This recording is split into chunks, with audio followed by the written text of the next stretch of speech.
Learn English through story. A Father's Hands.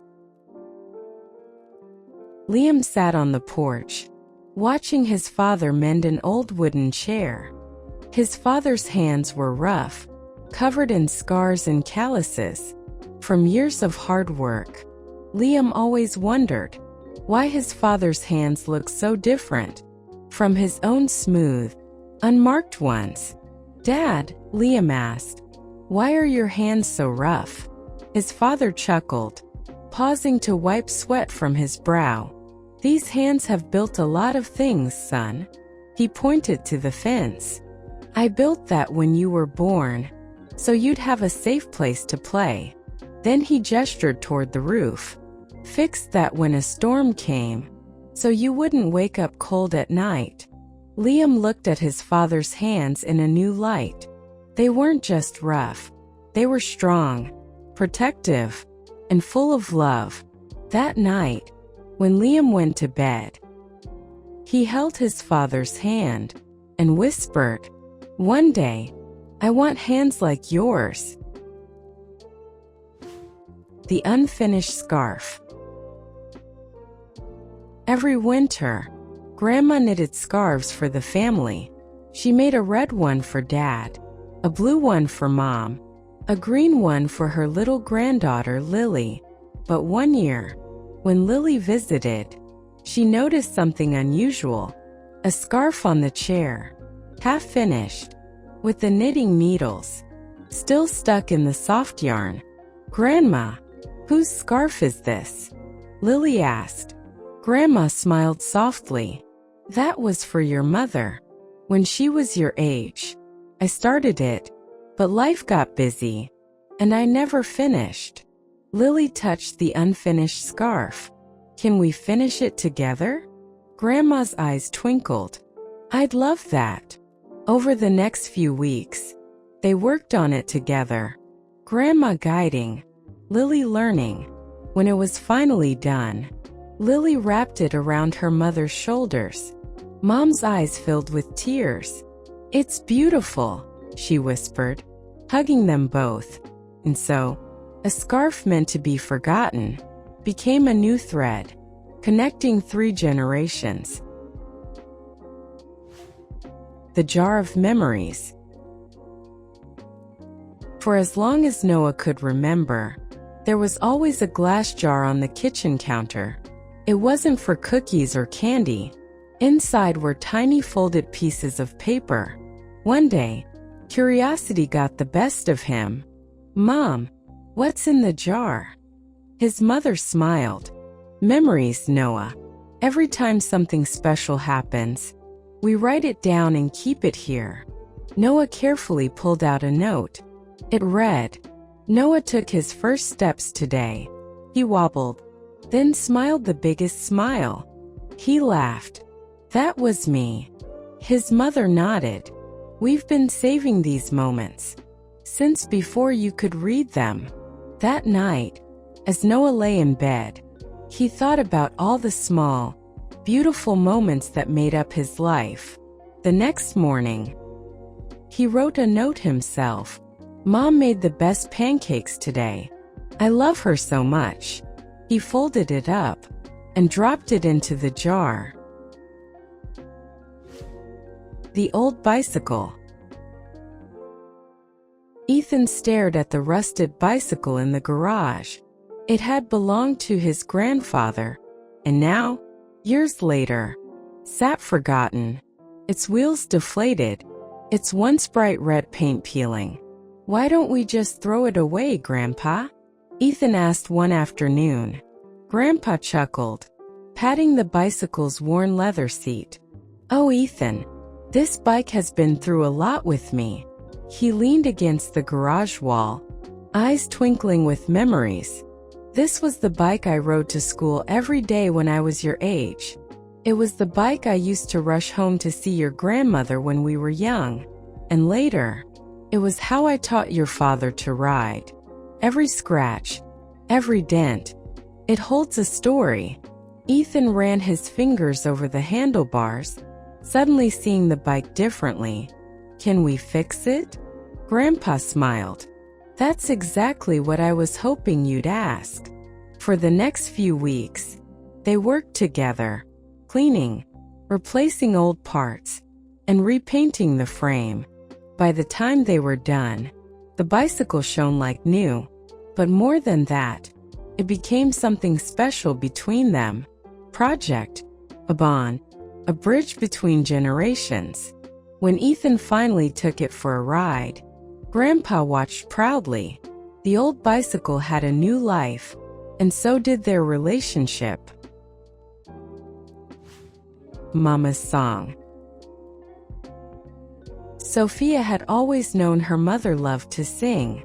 As a child, she would hear her mother's soft humming in the kitchen, the way she sang lullabies at bedtime, the way her voice filled their small apartment with warmth. But as Sophia grew older, she stopped paying attention. There were always school projects, friends to text, shows to watch. She started wearing headphones more often, drowning out the familiar melodies. One evening, as she scrolled through her phone, she heard something unusual. Her mother's voice, but quieter, softer than before. She glanced up. Her mother sat at the window, humming a tune, but there was sadness in her eyes. "Mom," Sophia asked, hesitantly, "what song is that?" Her mother turned, surprised. "It's the song I used to sing to you when you were little. You used to love it." Sophia paused. She did remember, vaguely. That night, she searched for a recording of the song. She listened carefully to the lyrics, the melody, and felt something stir in her heart. The next morning, she walked into the kitchen, where her mother was cooking, and for the first time in years, Sophia started to hum.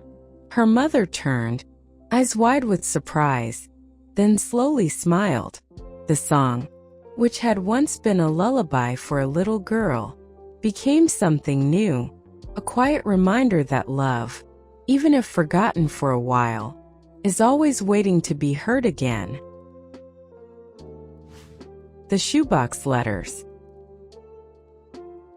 When Mia's grandfather passed away, she helped her family clean out his old house.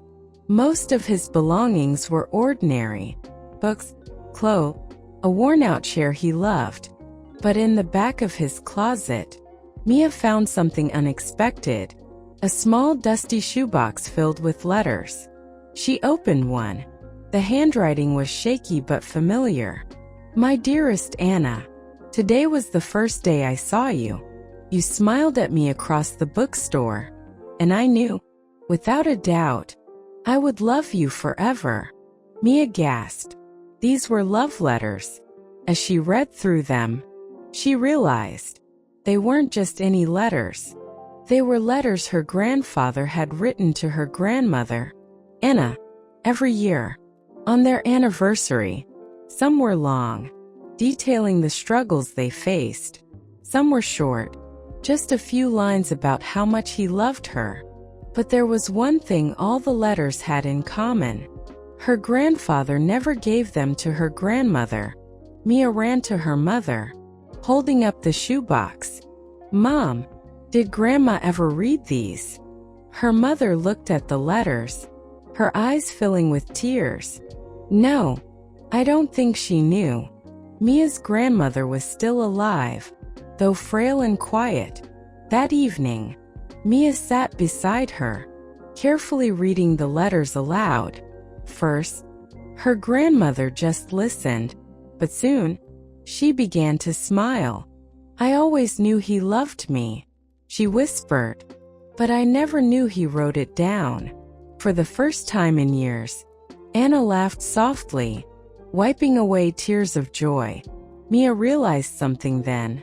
Sometimes, love is spoken. Sometimes, it is written. And sometimes, even after a person is gone, their love remains, waiting to be found. The Old Apron. Emma sat on the kitchen counter, swinging her legs as she watched her grandmother knead dough. The smell of cinnamon and vanilla filled the air, wrapping the room in warmth. "Grandma," Emma said, pointing at the faded apron around her grandmother's waist, "why do you always wear that old apron? You have new ones in the drawer." Grandma chuckled, wiping flour from her hands. "This apron has been with me for years, sweetheart. It has memories." Emma wrinkled her nose. "Memories?" Her grandmother smiled and gently touched a faint stain on the apron's pocket. "See this? That's from the first cake I ever baked with your mom when she was your age. We made such a mess." She traced another spot near the hem. "This one? That's from when your grandfather and I made jam together.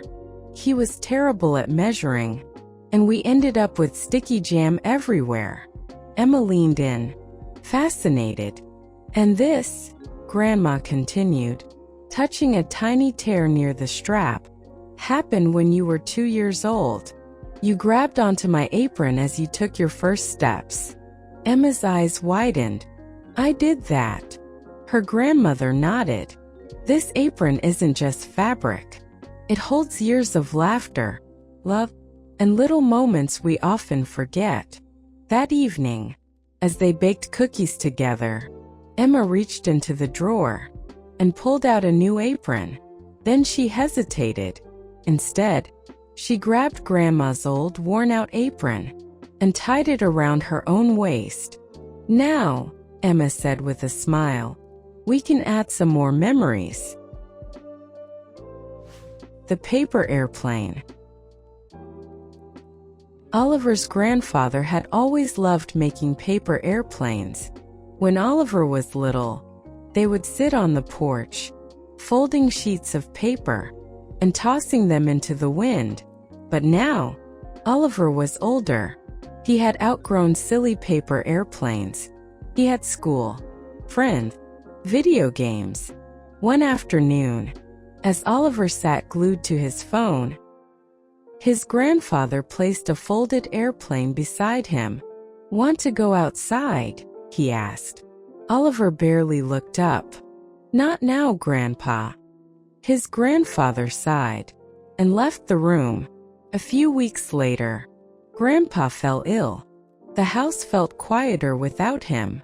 One evening, Oliver wandered into his grandfather's old study. On the desk, he saw stacks of neatly folded paper airplanes. He picked one up and unfolded it. Inside was a handwritten note. "To my favorite pilot, Oliver. Never stop flying." Oliver's heart clenched. He quickly unfolded another. "Every plane we fly is a memory in the sky." And another. "One day, you'll teach someone else to fly, too." Tears blurred Oliver's vision. He grabbed a sheet of paper, folded it carefully, then walked outside. The sky was dark, the air still. He took a deep breath and threw the plane into the air, soared, twisting and turning, before disappearing into the wind. For the first time in a long time, Oliver smiled. The Sunday walks. Every Sunday morning, Amelia and her father would take a walk together. It was their tradition. Sometimes they walked to the bakery for fresh bread, sometimes to the park to watch the ducks. But as Amelia grew older, life got busier. School, homework, and friends took up her time. One Sunday, her father knocked on her door. "Ready for our walk?" Amelia barely looked up from her laptop. "Not today, Dad. Maybe next week." Her father hesitated, nodded, and quietly closed the door. Weeks passed, and Amelia always had an excuse. "I have an exam. I have plans with friends. I'll go next time." Then one morning, her mother came into her room. Her voice was gentle, but her eyes were sad. "Dad's not feeling well today. The doctor says he needs to rest for a while. Guilt twisted in Amelia's chest. The next Sunday, she peeked into her father's room. "Hey, Dad," she said softly. "Want to go for a walk?" He smiled weakly. "I can't walk too far anymore, sweetheart." "That's okay," Amelia said, taking his hand. "Let's just sit on the porch and watch the world walk by instead." Her father squeezed her hand. "I'd love that." And just like that, their Sunday tradition found a new way to continue. The last birthday card. It was Lily's 10th birthday, and she eagerly ran to the mailbox, knowing there would be a card from her grandfather. Every year, Grandpa sent her a card with a handwritten note inside. "Happy 7th birthday, my little sunshine. I love you to the moon and back. Happy 8th birthday, my shining star. Keep chasing your dreams." But this year, when she opened the mailbox, there was no card.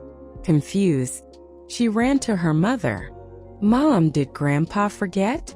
Her mother knelt down, brushing Lily's hair back gently. "Sweetheart, Grandpa passed away last month, remember?" Lily's heart sank. But he always sends a card." Tears welled up in her mother's eyes. "I know, sweetheart. I know." A few days later, there was a knock at the door. A mailman stood there, holding a small envelope. "This was sent a while ago," he explained. "It must have gotten delayed in the mail." Lily's hands trembled as she opened it. Inside was a birthday card. "Happy 10th birthday, my little sunshine. Even if I'm not there, know that I'm always with you. Keep being amazing." Tears streamed down Lily's face. She held the card close to her chest. Her grandfather might be gone, but his love would always find its way to her, just like it always had.